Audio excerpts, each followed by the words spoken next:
Hingpit ng maagyan ang 4-lane Bukidnon-Davao Road sa tanang klase sa behikulo adlong Miyerkules Enero 14 tuig 2026. Kini ang gikabutyag ni DPWH Secretary Vince Dizon atol sa iyang pagbisita sa Bukidnon-Davao Road sa Barangay Palacapao, Quezon, Bukidnon. Gov, so I got the briefing from RD. So we will open it na now, full 4 lanes. Okay. Para we will normalize na muna.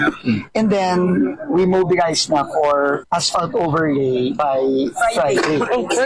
By Friday. And they will finish by Sunday. Sumala ni Dizon nga sugdan ang pag-aspalto sa maong kalsada sa Biyernes, Enero 16 ug laumang matapos sa Domingo, Enero 18 samtang aduna usab imontar nga traffic management system. When we start the overlay, we will go lane by lane. Yes. So there's a bit of traffic management there. We will not close it, but we will medyo may, and that's why I said let's just do it weekend. Maton ni Dizon nga ang hinungdan sa pagkahugmak sa daan nga kalsada sa maong lugar gumikan kay walay drainage system. We have a new drainage system. Kasi that was really the cause. That was the cause of that collapse.